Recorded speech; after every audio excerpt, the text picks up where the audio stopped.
Welcome to Shakespeare Full Circle, a journey of a circuitous nature into the mind of the Bard of Avon, or as you become more familiar, Uncle Will. I'm your host, Qarie Marshall.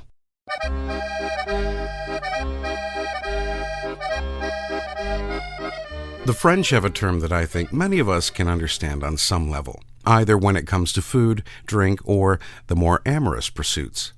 Bon vivant. It came into common parlance in the late 17th century, and literally means a person that lives well, bon meaning good, and vivre meaning to live.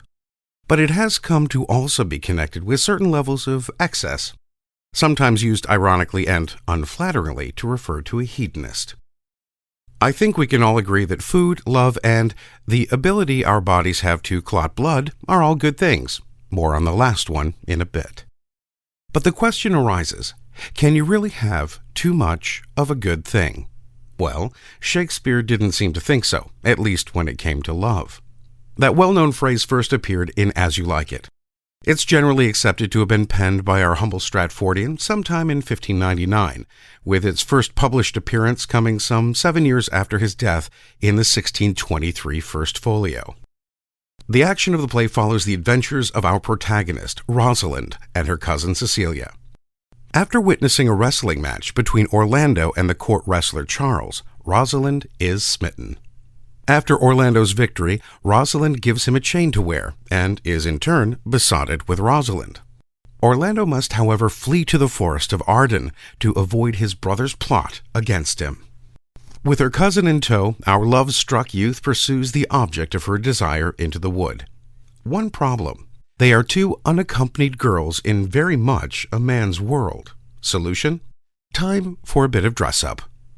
Disguised as a youth Ganymede, Rosalind finds love poems written to her all over the forest, and then stumbles upon her love in disguise. In order to spend more time with the love-struck youth, Rosalind proposes that Orlando woo her under the guise of curing him of his love for Rosalind. But come, now I will be your Rosalind in a more coming-on disposition. Ask me what you will. I will grant it. Then love me, Rosalind. Yes, faith will I. Fridays and Saturdays and all. And wilt thou have me? I and 20 such. What sayest thou? Are you not good? I hope so. Why then can one desire too much of a good thing? For Rosalind, and indeed Shakespeare, the idea of romantic love seems to and should have no bounds. Love is a good thing. No one can doubt it.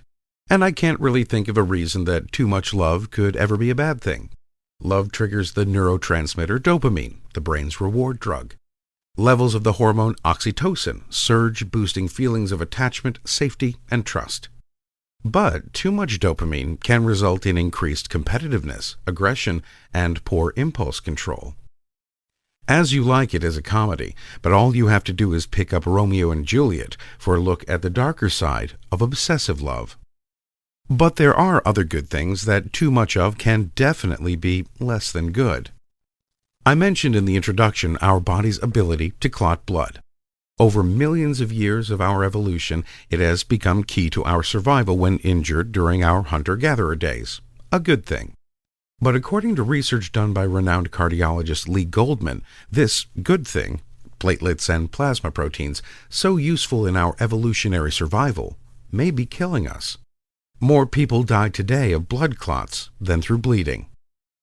One thing is for sure, love-struck Rosalind wouldn't really care. And come to think of it, Romeo and Juliet would have had a much different ending if Juliet's blood clotted better. Too much of a good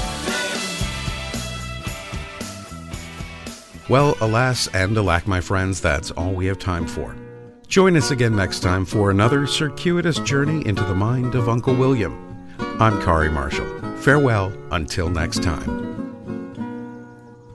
Today's excerpts were from the Royal Shakespeare Company's 2019 production of As You Like It. Shakespeare Full Circle is a production of WGTE Public Media. You can learn more and download all episodes at wgte.org/sfc or wherever you get your podcasts.